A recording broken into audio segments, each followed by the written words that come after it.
Assalamualaikum warahmatullahi wabarakatuh. Setelah penjabaran rencana pembelajaran tadi, kita ketemu lagi dengan materi konsep diri. Sebelum memulai perkuliahan kali ini, sebaiknya kita berdoa dulu. Berdoa mulai, berdoa selesai. Di mata kuliah psikososial dan budaya,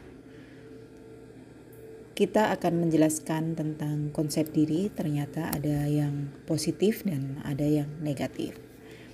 Di dalam konsep diri, pengertiannya adalah semua ide-ide, pikiran, kepercayaan, dan pendirian yang diketahui individu tentang dirinya dan mempengaruhi individu dalam berhubungan dengan orang lain. Di dalam konsep diri secara keseluruhan meliputi baik aspek yang ditunjukkan siapa aku dan kamu, atau konsep diri menurut pemikiran orang lain. Konsep diri ini bisa dijabarkan atau timbul dari karakter pembawaan diri yang diamati, baik itu dari segi fisik, bisa menjadi contoh misalnya tinggi badan atau berat badan, atau bahkan sifat seseorang, misalnya pendiam, senang, terbuka. Konsep diri juga bisa diartikan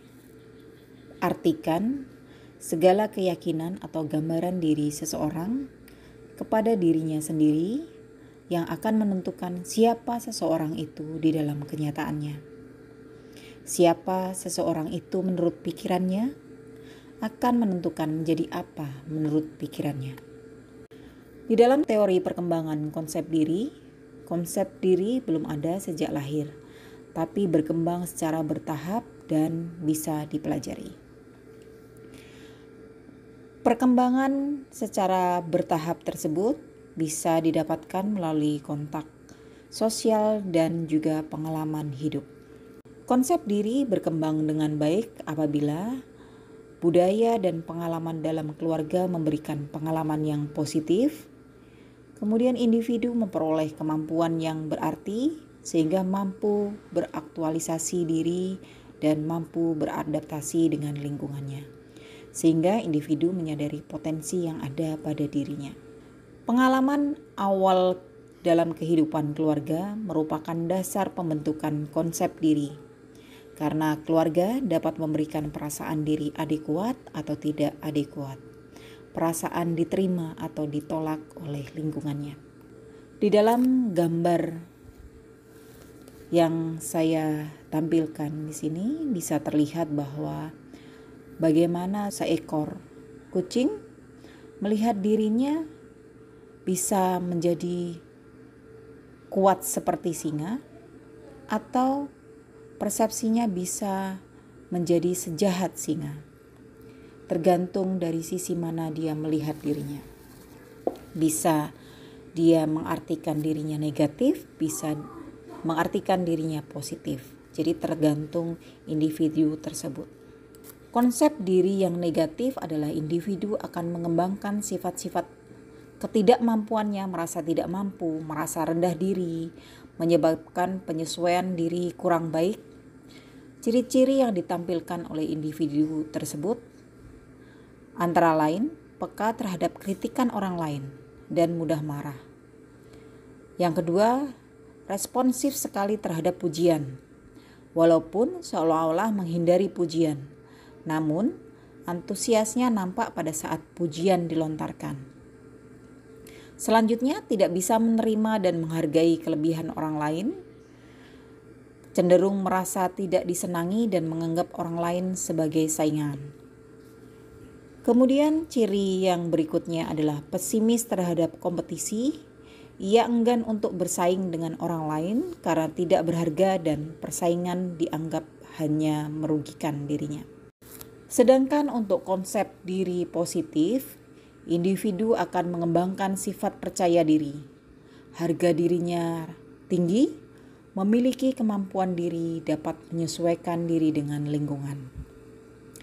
Ciri-ciri individu yang memiliki konsep diri positif antara lain, merasa yakin akan kemampuan mengatasi masalah, merasa setara dengan orang lain, tidak merasa rendah diri, kemudian menerima pujian atau penghargaan orang lain tanpa merasa malu, menyadari bahwa setiap individu mempunyai perasaan, keinginan, dan perilaku yang tidak seluruhnya disetujui masyarakat.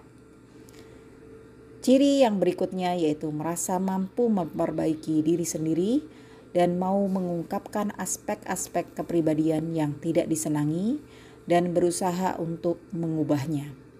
Sehingga hal inilah yang mampu dia menyesuaikan diri dengan lingkungan. Ada dua macam konsep diri.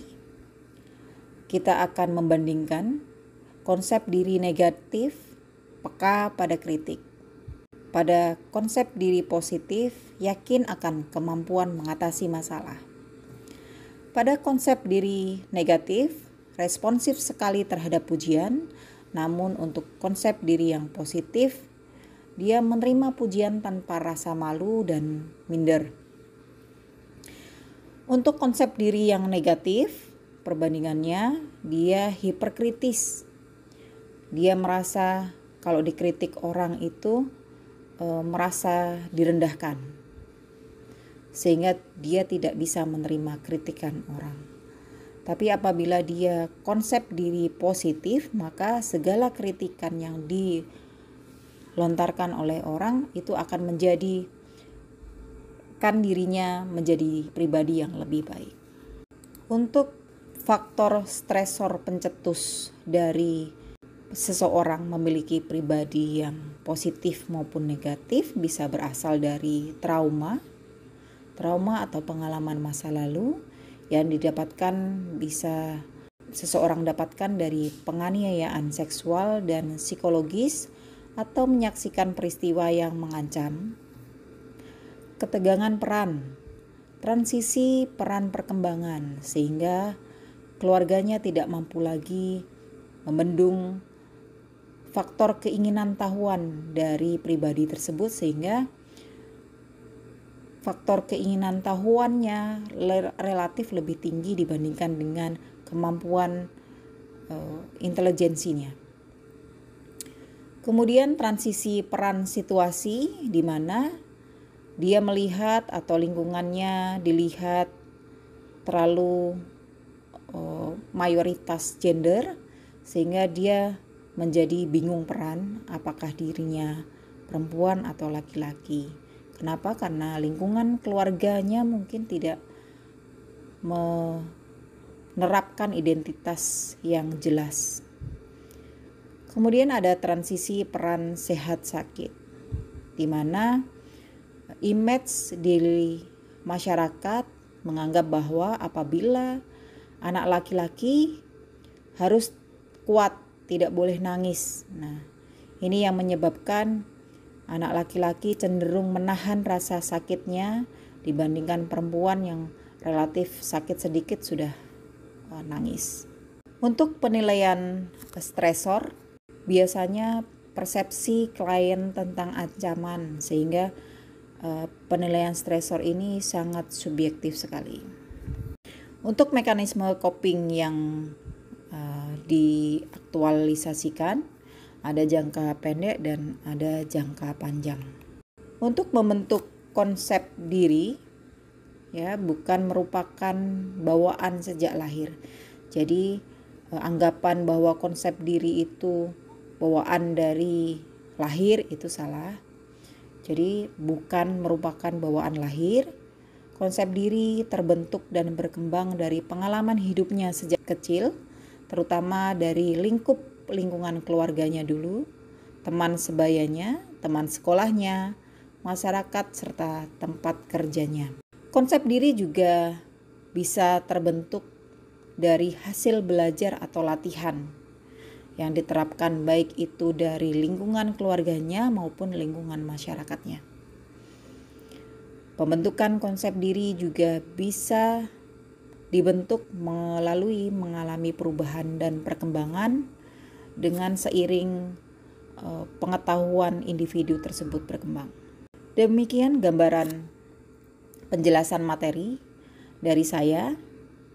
Silahkan dibaca PowerPoint saya berikutnya dan silahkan diresum untuk kita lakukan sebagai materi ujian tengah semester. Terima kasih atas perhatiannya. Kurang lebihnya saya mohon maaf. Wassalamualaikum warahmatullahi wabarakatuh.